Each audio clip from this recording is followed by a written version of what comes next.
A estrutura da matéria segundo os espíritos. Primeira parte. Ditado por espíritos diversos. Psicografia de Paulo A. Ferreira. Prefácio. Desde criança me interessava por tudo que dizia respeito à ciência e por tudo que se referia às religiões, ao misticismo e ao ocultismo. Minha vida sempre esteve dividida entre estas duas áreas de pensamento e não conseguia conciliá-las. Quanto mais me aprofundava nos estudos das duas, mais difícil ficava encontrar uma ligação entre elas, uma cosmologia que aceitasse a existência da alma nos fatos científicos. Lia de tudo: religiões orientais, terapia de vidas passadas, teorias da relatividade e teoria quântica. Formado em 2 engenharias, fiz mestrados em 3 áreas e um programa de doutorado, que abandonei no final devido ao trabalho intenso em um projeto de pesquisa do qual era gerente. Simultaneamente, frequentei por 20 anos a Ordem Rosacruz, depois a meditação transcendental e, finalmente, mudei para o Espiritismo de Allan Kardec.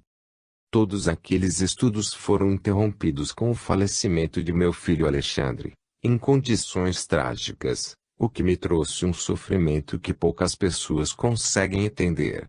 Mas os estudos de espiritismo pareciam ter me preparado para o que estava por acontecer. Minha fé não diminuiu, jamais duvidei da justiça divina ou alimentei pensamentos de vingança. Minha única preocupação era com o estado do Alex na outra vida. Aos poucos fui recebendo notícias dele através de médiuns e de mensagens que afloravam inteiras na minha mente. Minha mulher também começou a receber mensagens e fomos nos tranquilizando a saber que ele estava muito bem e preocupado conosco, com o nosso estado de saúde, afetado agora por doenças psicossomáticas. As lições contidas nesta monografia são uma demonstração do cuidado, preocupação e carinho que ele sempre teve conosco. Mas à medida que ia recebendo essas mensagens ia me convencendo de que havia um propósito a mais, além do consolo que o Alexandre procurava nos trazer. O esboço de teoria que estava sendo transmitido ia se constituindo no elo que faltava para a conexão entre a ciência e o espiritismo. Devido à impossibilidade de reproduzir os fenômenos espíritas de forma cientificamente controlada, os cientistas raramente se dedicaram aos estudos metafísicos. Por outro lado, a inegável existência de charlatões e religiosos de pouca virtude, o sucesso permitido a indivíduos motivados por instintos latentes de ganância e sede de poder, o consequente aumento da distância entre as classes, a falta de segurança da população, a miséria, a impunidade, a utilização da tecnologia para incrementar a violência e a destruição da natureza, resultaram na perda, pela maioria das pessoas, dos ideais mais nobres e da fé na existência de vida após a morte. A certeza absoluta no potencial da ciência para tudo explicar em termos científicos, até mesmo nossas emoções, nossas tendências inatas e nossos sentimentos, não deixou espaço para a alma e para as religiões que passaram a ser vistas como superstições. Afinal, onde se situariam o céu e o inferno após as explorações espaciais? De que matéria seria constituída a alma se a ciência já perscrutou o interior da matéria chegando aos quarks, sem ter encontrado nenhum indício de partículas espirituais? A resposta a estas perguntas pode ser surpreendente e inesperada, diante matéria, que está em toda parte mas, em níveis de energia que não podemos detectar com nossos instrumentos atuais, níveis de energia negativa de um universo dual, ou universo virtual. Não demos importância que a demonstrações matemáticas. A dificuldade da comunicação entre os dois mundos com certeza produziu algumas incoerências e incorreções no que está sendo apresentado. Tampouco submeti estas mensagens a uma análise crítica para verificar sua coerência. Estou escrevendo-as com o coração. Mas se ela puder servir de fonte de inspiração para novas teorias no futuro, creio que o propósito dos espíritos terá se concretizado. Desta vez, assim o esperamos, motivando um progresso equilibrado e de mentes abertas, a par com a evolução moral e espiritual da humanidade, em direção a uma nova era de convívio na paz e no amor que provém do outro lado. Afinal, o descrédito das coisas espirituais seria agora uma demonstração de dogmatismo, comparável ao existente na época de Galileu.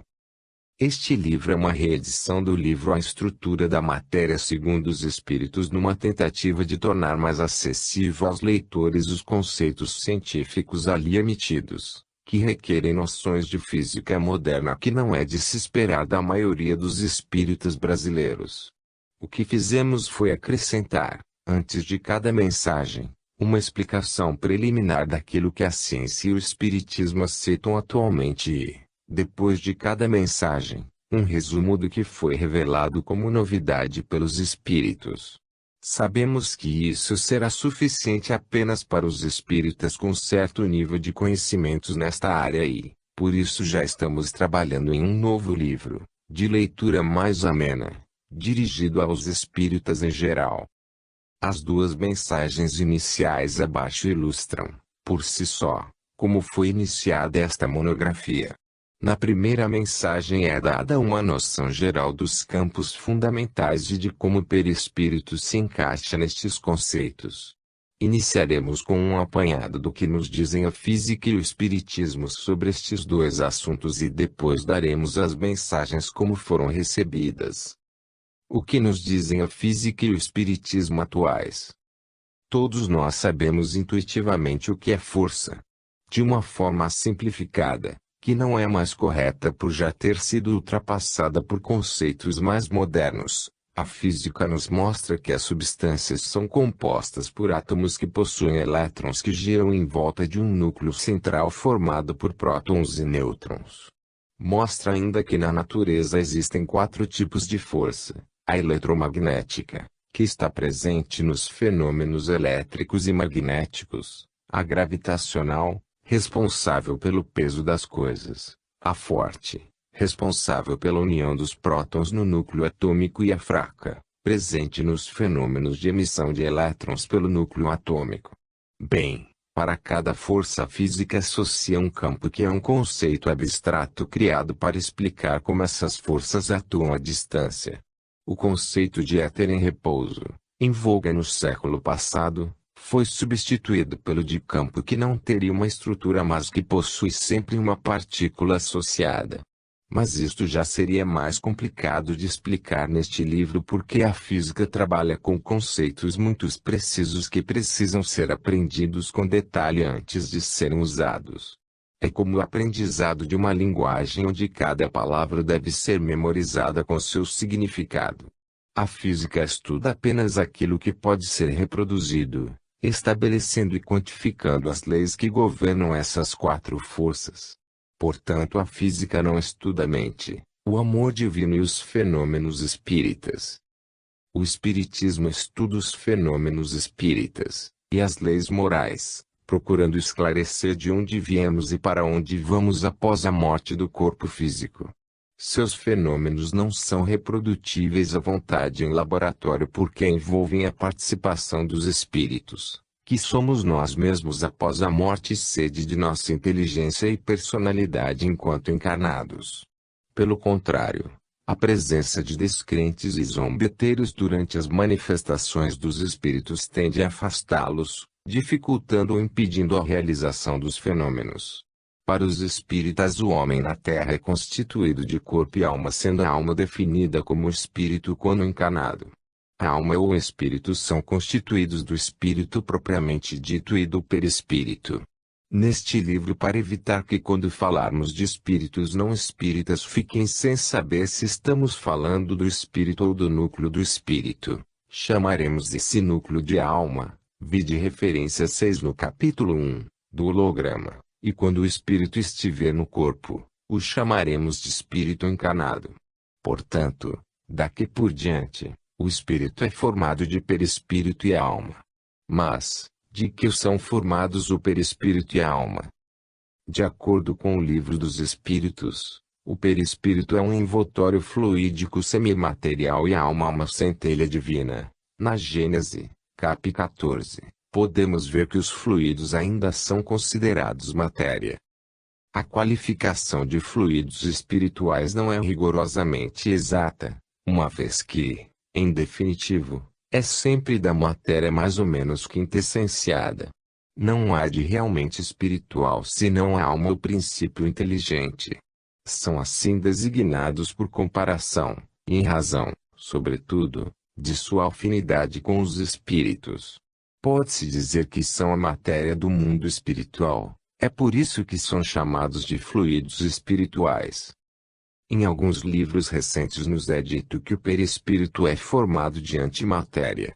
Por outro lado, no programa Pinga Fogo da TV Tupi de São Paulo em 28 de julho de 1971, o espírito Emmanuel, incorporado em nosso querido Chico, em resposta a um telespectador sobre a existência de vida em Marte, agora que as sondas americanas mostraram não haver vida naquele planeta, explica aos repórteres. Sabemos que o espaço não está vazio. Mas precisamos esperar o progresso científico na descoberta mais ampla e na definição mais precisa daquilo que chamamos antimatéria. Então, devemos aguardar que a ciência possa interpretar para nós a vida em outras dimensões. Quando recebi estas mensagens ainda não tinha lido nenhum destes livros mais recentes. Sua leitura foi para mim um reforço a mais na certeza que já tinha de que as conclusões a tirar destas mensagens estavam corretas. Vamos então à primeira mensagem. Primeira mensagem. Vou estar no Centro Espírita de Valinhos na quinta-feira. Meu mentor também vai. Só posso falar com auxílio dele. Leve a mãezinha até lá. Nós os amamos, pai, como também a mãezinha, Lucinha, Paulão e o Ângelo. Não fiquem tristes. Tem um centro espírita muito bom bem perto de onde vocês vão morar no Rio de Janeiro. Vocês poderão continuar os estudos espíritas lá. Estamos iniciando agora um estudo sobre a constituição da matéria. Você poderia participar. As aulas são nas quintas-feiras pela manhã. No fim de semana poderia lhe passar os pontos. É só sentar aqui nesta mesa como agora. Nesta primeira aula estudamos o éter. É mais ou menos da forma como você pensa. O magnetismo virá depois. A gravidade se propaga por um meio que a ciência ainda não conhece e que é familiar para nós. Daí a facilidade de fazermos levitação. Não é mental, pois a mente é ainda mais fundamental e tem características holográficas, podendo atuar sobre o campo gravitacional, modificando-o. O éter é o campo dos fenômenos eletromagnéticos, mais intenso e difícil de manipular, mas também o conseguimos. O amor divino é uma força presente em tudo e está muito além do que podemos estudar e compreender, embora possamos senti-lo. É como se fosse uma luz sutil que a tudo ilumina. Ainda estamos longe de poder equacioná-lo cientificamente. Além do amor, da mente, do eletromagnetismo e da gravidade ainda temos mais 3 campos de força: a fraca, a forte e mais uma que não tem o nome aí na Terra e que passaremos agora a chamar, conforme sua sugestão, de fluido cósmico universal FCU, com sua força vital associada. São 7 campos ao todo, dos quais 4 estão presentes no dia a dia da ciência: o gravitacional, o eletromagnético, e os das forças forte e fraca. E 3 estão presentes no dia a dia do espírito: o mental, o fluido cósmico universal e o amor. Da mesma forma que a matéria é uma condensação dos campos eletromagnéticos e gravitacional, a antimatéria é uma condensação do antiéter e do campo antigravitacional e a alma é uma condensação do amor divino. O perispírito é constituído de antimatéria FCU, mas tem estrutura variável conforme o nível de energia em que se situa. Quando no mundo material o FCU do perispírito se liga às partículas materiais, enquanto que no mundo virtual, dependendo do nível em que situa, Ele é constituído principalmente de antimatéria e de FCU, e nos fenômenos de materialização de espíritos é necessária a presença de um médium que libere ectoplasma que cobrirá o espírito para torná-lo visível. O ectoplasma, sendo produzido a partir do perispírito do médium, também é formado de FCU, mas traz consigo uma certa quantidade de matéria. É notável que a estrutura projetada pelo holograma, neste caso, se assemelha a um tecido como a gaze, com a finalidade de reduzir a quantidade de matéria necessária à materialização, sendo essa a razão da maioria das materializações de espíritos se apresentarem com um véu. O espírito continua invisível, tudo que vemos é o ectoplasma, mesmo quando se distingue as feições por baixo do véu. Este tecido tem ainda a propriedade de emitir luz tênue, permitindo que seja visto no escuro. Para poder avançar na compreensão dos fenômenos espíritas, a ciência deverá iniciar pelo estudo do ectoplasma. A antimatéria pode coexistir com a matéria no mesmo lugar do espaço, mas em diferentes níveis de energia, só interagindo com aquela muito fracamente ou quando em estados excitados. Nossa constituição é um pouco diferente daquela que estávamos acostumados. Nos próximos fins de semana daremos mais detalhes. Abraço e beijos para todos. Campinas, 14 de fevereiro de 1995. Para a segunda mensagem não há necessidade de comentários preliminares. Segunda mensagem. Quero apresentar-me. Chamou-me Sir Maclay IV. Vivi no país de Gales de 1837 a 1891. Era estudioso de ciência e de espiritismo. Faleci devido a uma doença rara na época. Hoje sou mentor do Alexandre para assuntos científicos. Ele está aqui ao seu lado, e está aprendendo a comunicação com os encarnados. Só estará apto após 2 anos de curso, mas talvez possa mandar alguma mensagem antes. Será nessa época que você estará apto a recebê-las. Na quinta-feira passada não houve aula de estrutura da matéria porque na época de carnaval nos preparamos todos para o serviço de socorro na Terra. No próximo final de semana continuaremos. O Alexandre está bem e um pouco preocupado com a sua saúde.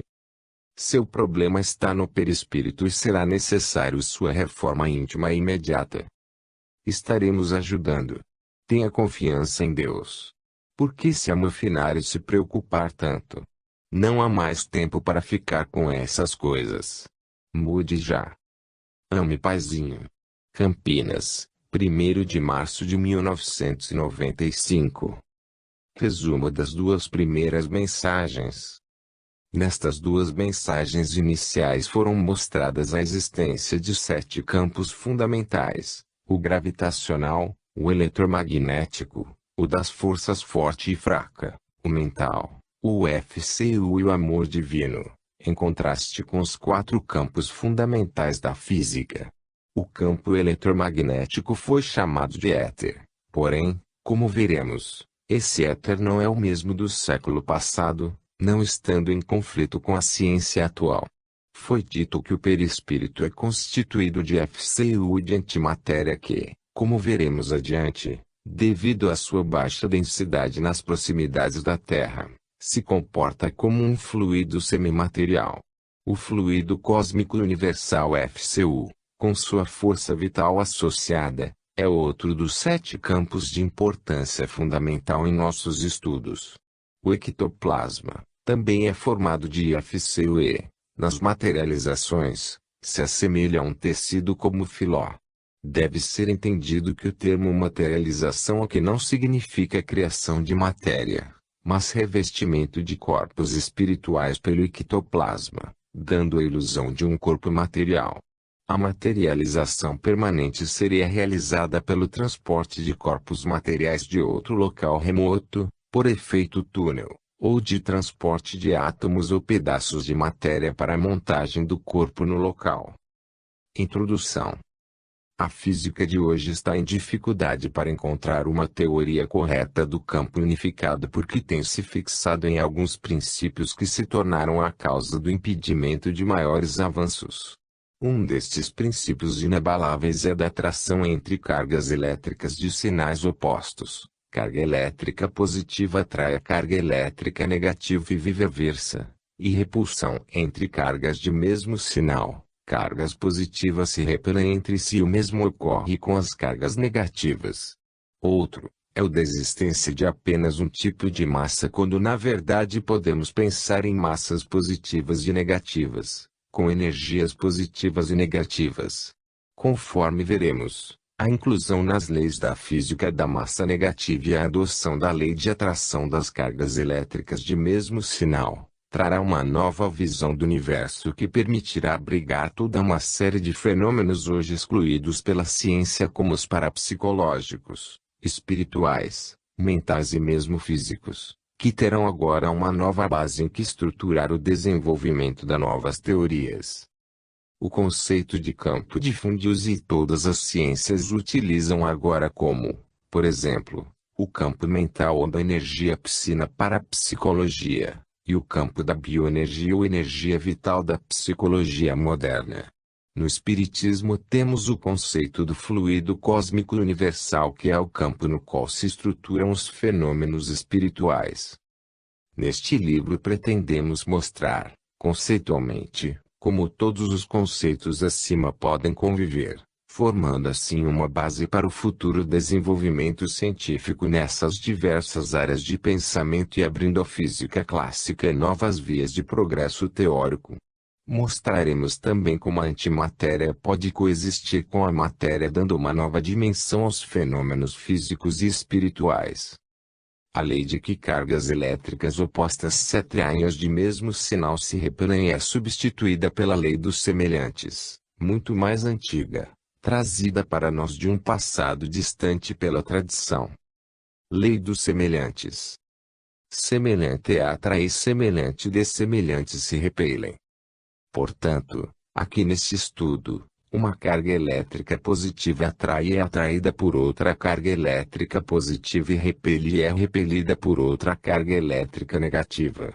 O conceito de éter será ampliado tanto no que diz respeito ao seu estado de movimento, não mais em repouso absoluto, mas em movimento como qualquer outro fluido, como também na sua constituição, passando a coexistir com o antiéter. Este é estado de energia negativa. O campo fundamental deixa de ser material assumindo características de holograma, por onde pode ser propagada ação instantânea à distância. O próprio universo passa a ter constituição diversa, com existência de buracos brancos de antimatéria. A implosão de um buraco negro será vista como resultado da passagem de matéria do universo material para o virtual e, vice-versa, num buraco branco como a passagem de antimatéria do universo virtual para o material. O conceito de massa sem sinal, agora muda para o de massa positiva e negativa. As antipartículas são agora partículas com carga elétrica e massa de sinais opostos ao de sua respectiva partícula. A antigravidade e o conceito de mar de elétrons de Dirac passam a ter uma explicação natural dentro deste novo conjunto de conceitos. Finalmente mostraremos que o deslocamento para o vermelho ou para o azul da luz do núcleo das galáxias é uma consequência natural da variação da densidade do campo, modificando assim os cálculos da velocidade de afastamento das galáxias e da idade do universo. Primeira parte. Princípios. Capítulo 1. A dimensão mental. Paizinho, não se amofine, esqueça a forma como tudo aconteceu. O que importa é que estou aqui agora, bem melhor do que poderia estar e já estou aprendendo bastante. Aqui tudo é lindo, radiante, sentimos o amor e a perfeição de Deus em toda parte. O que nos dizem a física e o espiritismo atuais? Um holograma é uma imagem em 3 dimensões obtida pela passagem de um raio laser através de um filme holográfico. Para fazer um filme holográfico divide-se um feixe de raios laser por meio de um prisma e então se ilumina o objeto a ser fotografado com um dos feixes de raios laser. Este feixe após ter sido refletido no objeto, é reunido ao segundo feixe, sobre o filme, formando uma figura de interferência. Uma figura de interferência ocorre também quando jogamos duas pedras no lago e as ondas produzidas se encontram formando linhas cruzadas de cristas e depressões. Passando um raio laser sobre o filme revelado, aparecerá uma imagem tridimensional do objeto. Este filme holográfico tem várias propriedades. Por exemplo, se o cortarmos em quantos pedaços desejarmos, cada pedaço ainda é capaz de projetar a imagem completa do objeto. Portanto, cada pedaço tem todas as informações que existiam no filme inteiro. A luz laser é usada aqui por ser coerente, isto é, todas as suas ondas estão em fase e são de uma única frequência, sendo assim excelente para a criação de interferências precisas. Muitos cientistas da atualidade, como David Bohm e outros, acreditam que a um nível profundo da realidade todas as coisas do universo estão infinitamente interconectadas. O universo em si próprio é uma projeção holográfica e neste universo holográfico até mesmo o tempo e o espaço deixam de ser vistos como fundamentais. Para Pribram, o cérebro humano também funciona segundo os princípios holográficos, o que explicaria muitos experimentos já realizados. Esta nova forma de ver a realidade, proposta por Bohm e Pribram, passou a ser chamada de paradigma holográfico e embora muitos cientistas a vejam com ceticismo, outros têm sido galvanizados por essa nova maneira de ver o universo. E um número cada vez maior de cientistas acreditam que esta seja a teoria mais acurada da realidade que já foi imaginada até hoje. Sendo a realidade uma projeção holográfica, devemos todos concordar sobre aquilo que vemos por um consenso formulado em um nível mais profundo que seria o do inconsciente ou da alma, no qual todas as mentes estariam conectadas. Vejamos então o que nos dizem os espíritos. Terceira mensagem. 1. Do holograma. O universo é mais complexo do que imaginamos aí na Terra. Os campos que mencionei na primeira mensagem se complementam e influenciam a matéria. Podemos observar e participar dessa influência usando nossa vontade, que é agora mais livre. Quando não estamos próximos à matéria, vivenciamos o mundo espiritual em toda a sua grandeza. Essa vivência é bem diferente da que é experimentada aí. Tudo aqui é mais leve, mais fluido, mais rápido, mais luminoso e mais fácil de ser modificado. A doutrina espírita esclarece que o homem é composto do corpo material, do perispírito e da alma, enquanto que nós espíritos, temos apenas o perispírito e a alma. Na alma está a mente, e no perispírito, que serve de ligação entre a mente e o corpo material, são registradas as memórias de todas as nossas vidas anteriores. É no perispírito, por um processo natural, que é realizada a transformação da percepção tridimensional para a dimensão mental da alma, da mesma forma que o cérebro do corpo material realiza a transformada. O cérebro é um transformador das impressões dos sentidos materiais em percepção tridimensional. Conforme relatei em outra mensagem, aqui tudo é mental e a analogia mais próxima para nos referirmos à constituição de nossa alma é o holograma. Entretanto, embora semelhante na conceituação básica, a mente é muito mais complexa do que um holograma comum. A ciência já está aceitando a mente como um holograma, mas ainda não possui nenhum modelo matemático que se assemelhe à estrutura da mente em toda a sua complexidade. Portanto, ao citarmos o holograma como analogia, ainda corremos o risco de não explicar todos os fatos de forma coerente.